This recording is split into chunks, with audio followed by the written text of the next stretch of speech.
ছেলেকে কি করে কাউন্টারে বসিয়েছো? 10 বছর বয়স, হ্যাঁ? কি জন্য বসিয়েছো? কি জন্য বসিয়েছো?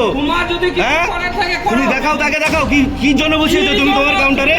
হ্যাঁ, তুমি কাউন্টারে বসিয়েছো কি জন্য এত কম বয়সের ছেলেকে? হ্যাঁ, তুই ফটো করতে নিয়ে যাও। তুমি দেখাও, তুমি সরো, তুমি সরো।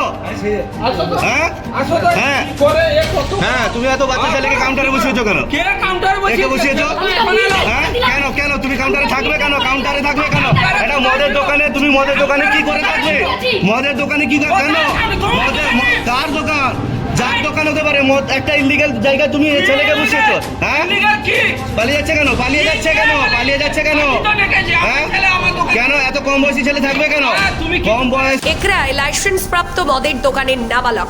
আইন বলছে 21 বছরের কম বয়সীদের মদ বিক্রি করা অপরাধ, কিন্তু পূর্ব মেদিনীপুর জেলার একাধিক মদের দোকানে এই নিয়ম মানা হচ্ছে না। বয়স যাচাই নয়, সেখানে টাকা ফেললেই মিলছে মদ। কোথাও আবার মদের দোকানে কাজ করছেন 12 বছরের নাবালক। এমনই এক ভাইরাল ভিডিও দেখা গেল সোশ্যাল মিডিয়ায়। ঘটনাটি ঘটেছে রবিবার সন্ধ্যায় একরা জেট থানের সরকারি লাইসেন্স প্রাপ্ত মদের দোকানে। ভাইরাল ভিডিওতে দেখা যাচ্ছে মদের দোকানের ভিতরে প্রায় 10 থেকে 12 বছর বয়সী এক নাবালক মদ বিক্রি করছেন। স্থানীয় ক্রেতারা দোকানের মালিককে বিষয়টি জানালে মালিক উল্টে ওই ক্রেতাকে ধমক চমক দিতে থাকে। বেশ কয়েকদিন আগে এমনই চিত্র দেখা গেছিল একরার নাইটিঙ্গেল বারে।